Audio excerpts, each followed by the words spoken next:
Buenos días, estimados estudiantes. Este día vamos a continuar con el estudio de los diagramas de flujo.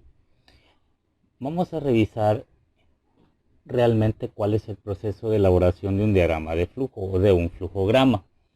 Deben tener ustedes muy en cuenta que antes de elaborar un flujograma o un diagrama de flujo, deben de tener claro el proceso de cómo solucionar el problema. Es muy recomendable realizar antes un algoritmo para desarrollar la secuencia lógica en los pasos.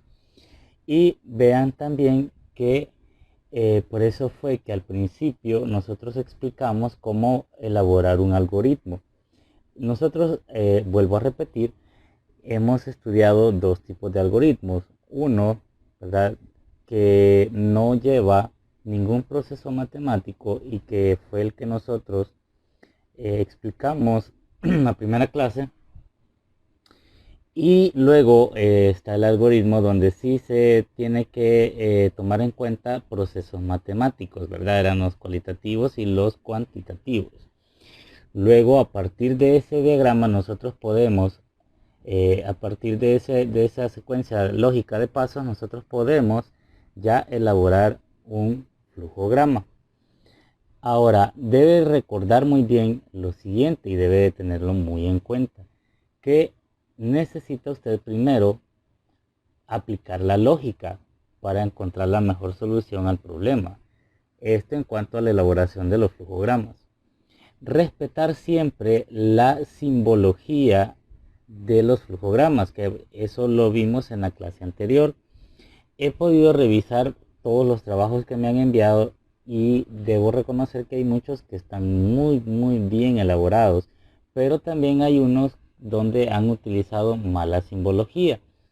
Y es que recuerde, usted debe de tener en cuenta que si está haciendo el inicio del flujograma, usted va a utilizar la elipse.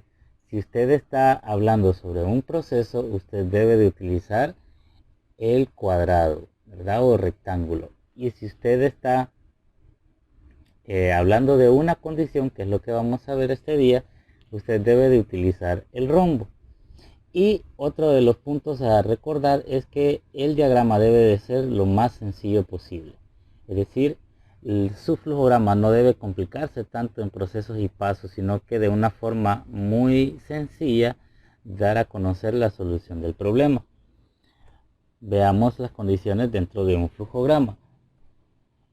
Acá tenemos un ejemplo de esto. Vean que al lado derecho yo tengo el algoritmo. Al lado izquierdo yo tengo mi flujograma. Vean, primer paso, inicio.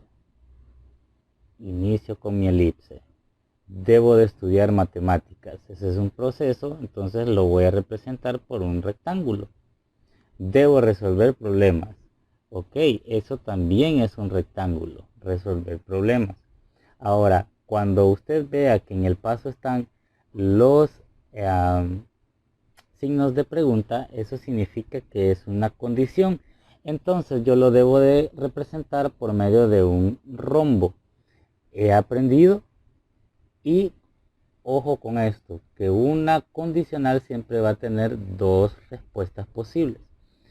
Una falsa o una verdadera. En todo caso, una cierta o una que no es cierta. Entonces, si la pregunta es acá, he aprendido, si la respuesta es no, pues entonces debo volver a estudiar y la flecha se va a estudiar para volver a entrar otra vez al ciclo de estudiar y resolver problemas. Si la respuesta es positiva, es decir, o es verdadera, que sí he aprendido, entonces voy a finalizar mi estudio. De esa manera es que se comporta una condición en un diagrama de flujo. Ahora vamos a resolver un ejercicio que conlleva este tipo de condiciones. Bien, ¿qué es lo que vamos a hacer? En la sección de archivos de Microsoft Teams, usted encontrará un documento donde en base a un algoritmo, como lo acabamos de ver en el ejemplo, usted tiene que construir un diagrama de flujo.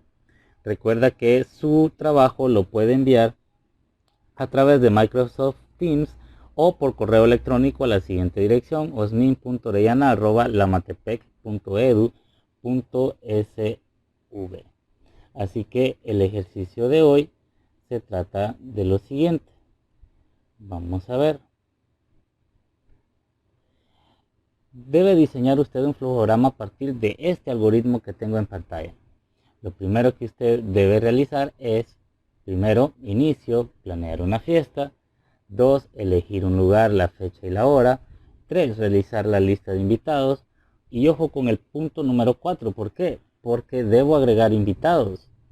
5, si la respuesta es sí, debo regresar a la lista de invitados. Y si la respuesta es no, debo enviar la invitación para que confirmen asistencia. A ver, esto de enviar la invitación para confirmar asistencia es un proceso más. Luego voy a elegir el menú, dividir los espacios, decorar y finalizar. Ese sería entonces el ejercicio que usted tiene que desarrollar para este día. Ha sido un gusto estar otra vez con ustedes y espero sus ejercicios. Cuídense mucho y nos vemos la próxima semana.